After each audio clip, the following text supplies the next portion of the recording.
이번 코너는 취재 파일입니다. 관심사가 큰 경제 이슈를 하나 골라 심층적으로 파헤쳐봅니다. 작년 이맘때 벌어진 강원도 레고랜드 사태 아마 다들 기억하실 겁니다. 당시 부동산 프로젝트 파이낸싱 위기까지 겹치면서 자금 시장이 꽁꽁 얼어붙었었는데 1년도 채 되지 않아서 자금 시장에서 다시 불안감이 커졌습니다. 이번엔 어떤 일이 벌어지고 있는 것인지 금융시장부 윤은별 기자와 알아봅니다. 어서 오십시오. 안녕하세요. 네, 먼저 지금 자금 시장 상황부터 전해주시죠. 네, 최근 단기 자금 시장에서 불안감이 커지고 있습니다. 예. 단기 상품 위주의 금리가 올라가기 시작하고 있는 건데요. 네. 대표적인 단기 자금 상품으로는 우리가 CD라고 부르는 은행의 양도성 예금 증서, 네. 그리고 CP라고 부르는 기업 어음이 있습니다. 네. CD는 은행이, CP는 기업이 자금을 조달하는 수단이라고 할 수 있습니다. 네. 둘 다 만기가 1년이 안 되는 단기 채권의 일종입니다. 근데 지금 어떤 일이 벌어지고 있는 거지, 채권들에? 네, 이 CD와 CP 금리가 최근 빠르게 상승하고 있습니다. 이번 달 들어 CD 3개월물, 91일물 고시금리가 3.690%에서 3.78%, 오늘 오전까지 확인했는데요. 네. 이렇게 9bp 올랐고요. CP 3개월물 금리는 3.99%에서 4.01%로 2bp 올랐습니다. 그러니까 1베이시스 포인트가 0.01%씩 포인트니까 네. 각각 0.09%씩 포인트 그리고 0.02%씩 포인트 이렇게 올랐다는 거죠. 네, 맞습니다. 네. 0.21%씩 포인트가 안 되는 수치인데 어떤 의미가 있습니까? 네, 보시기에는 별로 크지 않은 것처럼 보이실 수도 있을 것 같습니다. 예. 그런데 통상 CD와 CP 고시금리는 움직임이 굉장히 더딘 편입니다. CD의 경우 지난달 내내 3.7%, 3.700% 내외에서 1, 2bp 정도 등락한 게 전부였고요. 예. CP는 지난 7월 초부터 두 달 동안 변함없이 3.990%를 유지하고 있었습니다. 그러다 이번 달 들어서 1bp씩, 2bp씩 조금씩 오르고 있는 건데요. 네네. 이전과는 다른 갑작스러운 상승세라고 볼 수 있습니다. 네네. CD의 경우 이번 달 4일부터 7일까지 4일 연속 오르기도 했는데요. 네. 이렇게 4일 내리 오른 건 지난 5월 말 이후 4개월 만에 처음입니다. 4개월 만에 처음이요. 지금 설명해 주신 만기 1년 근처 채권보다 만기가 더 짧은 채권도 있을 텐데 이제 이런 초단기 채권도 상황이 좀 비슷합니까? 네, 맞습니다. 시장에서 은행 같은 기관들이 하루, 사흘, 일주일 이렇게 짧게 돈을 빌리는 콜금리와 레포금리도 상승세입니다. 네네. 레포금리의 경우 이달 중에 평균금리 기준으로 10bp 이상 올라서요. 3.6%대에서 거래되면서 금리 상승 압력이 다소 강했습니다. 레포라는 게 어떤 거죠? 레포는 환매 조건부 채권이라는 뜻입니다. 예. 채권을 매도한 다음에 일정 기간 후에 앞에서 말씀드렸던 것처럼 굉장히 짧은 기간 후에 이자를 붙여서 다시 매입하는 이런 식의 단기 자금 조달 수단입니다. 그러니까 환매 조건이 붙은 채권이다 그거죠. 네, 맞습니다. 그러니까 보통 국채나 통한채, 통화안정증권 같은 나라에서 발행한 상당히 우량한 채권으로 거래를 하는데요. 예. 이번 달 초까지는 3.5% 부근에서 거래가 됐는데 예.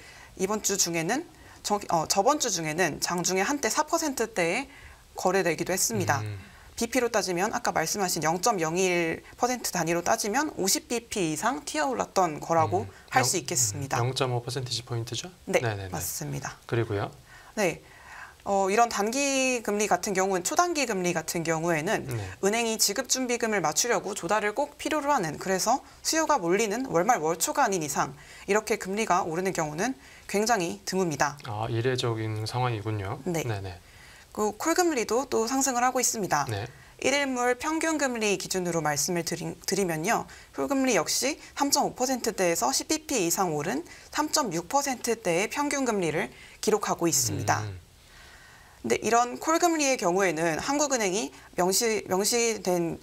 명시하고 있어요. 기준금리에서 멀어지지 않도록 관리를 한다. 그리고 레포금리 역시 한국은행이 레포를 기준금리인 3.5%에서 사주거나 팔아주는 식으로 관리를 하고 있습니다. 그래서 지금 이렇게 기준금리인 3.5%에서 10bp 이상 위쪽으로 멀어진 건 그만큼 단기자금 시장이 위축됐다는 뜻으로 볼 수 있겠습니다.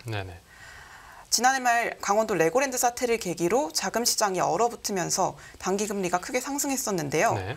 공교롭게도 1년 다 된 이 시점에서 비슷한 움직임이 시작되면서 시장은 촉각을 곤두세우고 있습니다. 네, 뭐 한번 중간에 정리를 한번 해보자면 이제 만기가 1년이 안 되는 채권들이 전부 금리가 오르고 있다라는 말씀이신데 그 얘기들은 이제 채권은 가격과 금리가 이제 반대로 움직이니까 가격이 떨어지고 채권이 약세 압력을 받고 있다 이렇게 볼 수 있는 거겠죠. 네, 맞습니다. 네, 이렇게 단기 채권들이 전부 금리가 오르고 있는 뭐 어떤 특별한 이유가 있습니까? 일단 가장 큰 원인은 은행들이 지금 자금이 굉장히 부족하기 때문입니다. 네. 지난해 연말에 은행들이 고금리를 앞세워서 예금을 적극적으로 유치했던 거 이제 기억하시나요? 네, 그랬었죠. 네. 이때 예금의 만기가 1년 주기로 다시 돌아오면서 은행이 자금을 조달해야 할 수요가 시기적으로 크게 생겼습니다. 정기예금들 만기가 돌아온 거죠. 네, 맞습니다. 그리고 최근에 주택담보대출 수요도 많이 늘고 있잖아요. 네. 그러다 보니까 여러모로 은행이 자금을 좀 조달해야 할 그런 필요성이 많이 커진 겁니다. 네네. 그러면서 은행들이 자금을 조달하기 위한 채권, 은행채를 많이 찍어내고 있습니다. 네. 은행들은 이번 달 중순까지 은행채를 12조 원 넘게 발행을 했고요. 네네. 지난달 8월 한 달 동안에도 20조 원 넘게 발행을 하면서 은행채 발행량이 돌아오는 만기보다 많은 순발행 양상이 좀 크게 나타나기도 했습니다. 근데 은행채 같은 경우에는 보통 만기가 3년 이상 좀 길게 찍는 채권 아닙니까? 이 단기 자금 시장에 영향을 주기도 합니까? 네. 일단 CD는 이제 은행채와 비슷한 일단 성격을 띠고 있잖아요. 은행에서 발행을 하니까요. 은행이 발행을 하니까요. 그러다 보니까 CD 같은 경우는 은행채 금리와 좀 직접적으로 연관을 갖기도 합니다. 네네. 그리고 앞서 말씀드린 것처럼 은행채를 많이 찍기 시작하니까 수요보다 공급이 많아지잖아요. 네. 그러니까 은행채를 중심으로 금리가 올라가기 시작했습니다. 이렇게 그러니까 은행채를 많이 찍어서 채권의 공급이 많아지니까 이제 은행채 가격은 떨어지고 반대로 금리는 올랐다. 네, 이런 거죠. 맞습니다. 네. 이렇게 은행채가 많아지면서 회사채 같은 크레디트 채권들도 좀 위축되는 모양새입니다. 네. 채권 시장에서 은행채는 초우량물로 분류가 됩니다. 신용등급 물론 높고요. 그리고 일반 사기업들이 발행한 채권보다는 시중은행이 발행하면은 부도 가능성도 적고 상대적으로 굉장히 안전하다고 투자자들은 판단하는 편입니다. 네네. 그런데 이제 이렇게 시장에서 가장 우량한 은행채가 많아지면서 은행채 가격이 떨어지고 발행금리는 올라가니까 은행채보다 신용등급이 낮고 위험하다고 평가되는 채권들은 더욱 악영향을 받을 수밖에 없겠죠. 이렇게 은행채 발행량이 많아진 걸 시작으로 전체 채권 시장이 좀 약세로 작용하는 모습입니다. 네네. 은행채 말고 뭐 또 다른 이유도 또 어떤 게 있습니까? 네. 최근에 또 단기 자금 시장을 위축시킨 이슈가 있었는데요. 외평기금, 외국환 평형기금이라는 이슈도 자금 시장을 위축시키고 있습니다. 네네. 들어봤습니다. 세수 관련해서 나온 이슈였죠? 네, 맞습니다. 정부가 세수가 이제 부족한 상황인 걸 알고 계실 겁니다. 이 부족분을 메우기 위해서 외평기금을 통해 재정을 조달하는 방안을 검토 중이다. 이렇게 밝힌 바가 있는데요. 외평기금이란 외환 시장의 변동성에 대응하기 위해 쌓아놓는 기금입니다. 달러원 환율이 과도하게 올라가면, 그러니까 달러가 원화에 비해 많이 비싸지면 이 외평기금에 쌓아놨던 달러를 시장에 팔고 그리고 원화를 사들입니다. 그리고 반대로 환율이 내려가면 달러를 사고 원화를 파는 그런 방식입니다.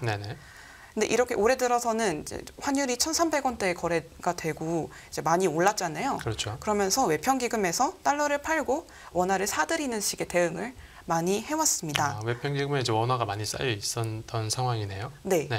그런데 보통 이렇게 외평기금에 원화가 쌓이게 된 상황이면 머니마켓 펀드, 저희가 MMF라고 부르는 거기에 예치를 합니다. MMF는 단기 금융 상품에 투자하는 펀드잖아요. 단기 채권에 투자를 하는 상품인 거죠? 네, 맞습니다. 그래서 언제든지 좀 외평기금에 꺼내서 시장에 풀 준비를 해야 되는 그런 종류의 돈이기 때문에 유동성이 좋고 만기가 짧은 MMF에 많이 두는 거예요.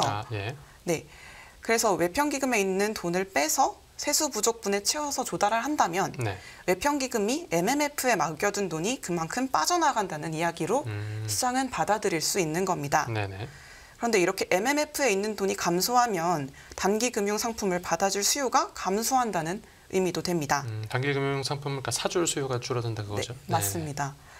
그래서 이제 시장에서는 외평기금에서 돈을 빼낸다면 앞으로 MMF에 있는 돈도 줄어들고 네. 단기자금 시장에서 자금도 유출이 더 되는 거 아니냐, 더 악재로 작용할 수 있는 거 아니냐, 이런 이야기를 좀 하는 겁니다. 그러니까 네, 그동안 네. 머니마켓 펀드에 있던 돈으로 단기 채권을 사뒀는데 네. 이제는 머니마켓 펀드에서 돈을 찾아야 되니까 어쩔 수 없이 단기 채권 같은 단기 상품들을 팔아야 되고, 그러다 보니까 단기 채권들이 약세 압력을 받을 수밖에 없다. 이런 네. 설명인 거죠. 네. 네네네. 그리고요. 네. 그런데 오늘 오전에 기획재정부가 발표를 한 게 있는데요. 예. 연합 인포맥스와의 인터뷰에서 외평기금을 회수할 때 시장 상황을 고려하겠다. 이미 절반 정도는 확보를 했다. 그렇게 얘기를 하기도 했습니다. 이건 뭐 좋은 점이네요. 네, 네, 맞습니다. 그리고 앞서 말씀드린 상품 중에 콜이랑 레포 같은 초단기 금리 말씀드렸잖아요. 예. 이 경우에는 또 다른 이슈가 있었는데요. 네네. 이번 달 초에 국고채가 대규모로 만기를 오는 날이 있었어요. 네네. 이번 달 11일쯤에 일부 국고채의 원리금 상환일이 왔었거든요. 네. 이 금액이 27조 5천억 원에 달했습니다. 예. 그래서 이 돈이 재정에서 나가야 하면서 일시적으로 단기 자금 시장이 좀 위축됐었습니다. 네. 특히 이제 한 달 안에 법정 지급 준비금을 필수로 좀 맞춰야 하는 은행들 위주로 좀 위축이 됐는데요. 네네. 그래서 은행들이 콜이나 RP 시장에서 자금을 공급하는 역할이 조금 약해졌고요. 그러면서 전반적으로 수급상 조달 수요가 공급을 넘는 그런 상황이 됐습니다. 네네. 그런데 앞에서 지금 그 자금 시장 위기가 작년 강원도 레고랜드 사태와 비슷한 움직임이라고 말씀을 하셨는데 실제 제2 레고랜드 사태가 터질 가능성도 있는 겁니까? 확답드리긴 어렵지만 네. 일단 시장에서는 작년과 같은 혼란이 반복되지 않을 거라는 목소리가 조금 더 커 보입니다. 예. 일단 단기 금리 상승세가 작년 가을에 비하면 그렇게 가파르진 않습니다. 예. CD와 CP 금리 모두 지난해 10월에는 지금보다 훨씬 빠르고 또 폭도 크게 올랐습니다. 네. 지난해 10월 한 달 동안 CD 금리는 70bp 가까이 올랐고요. CP 금리는 130bp 이상 상승한 바 있습니다. 네네네. 그리고 또 거시경제 여건상으로도 기준금리가 현재 더 이상 인상될 만한 공간이 많이 남지 않은 것이 사실이거든요. 네. 그래서 작년에는 이 기준금리가 급격하게 인상되는 그런 시점과 맞물리면서 채권 시장 혼란이 좀 가중됐던 측면도 있거든요. 네네네. 네, 그런데 지금은 이제 연준과 한국은행 모두 기준금리 인상을 단행하더라도 작년만큼 폭이 크지 않을 것으로 보이는 상황입니다. 네, 지금 전체적인 시장 상황이 안 좋은데 지금 추석 연휴와 관련해서도 어떤 좀 이유가 있습니까? 네, 시장에서는 이번 주부터 다음 주까지 자금 시장 경색이 나타날 수 있다. 이런 가능성은 아직 지켜보고 있는데요. 네. 일단 앞서 많이 말씀드린 것처럼 전체적인 시장 상황이 안 좋은데 분기 말, 이번 달 말이 하필 분기 말입니다. 그리고 추석 연휴가 겹쳤고 임시 공휴일도 겹쳤습니다. 일단 먼저 분기 말은 은행이 자본 관련 비율을 맞추기 위해 자금을 조달하려는 수요가 일단 큽니다. 그리고 시장이 이제 6일이죠. 일주일 가까이 쉬게 되면서 그 전에 조달하려는 수요가 기관에서 커질 수 있습니다. 네네. 이제 추석 연휴더라도 저희가 돈을 뺄 수는 있잖아요. 네네. 네, 시장이 쉬어서 조달을 못 하는데 고객들이 뭐 ATM이든 어플이든 돈을 빼갈 수는 있죠. 이런 경우를 대비해서 기관은 긴 연휴 전에 자금을 많이 챙겨두려고 하는 편입니다. 네, 알겠습니다. 오늘 취재 파일은 여기서 마무리하겠습니다. 잘 들었습니다.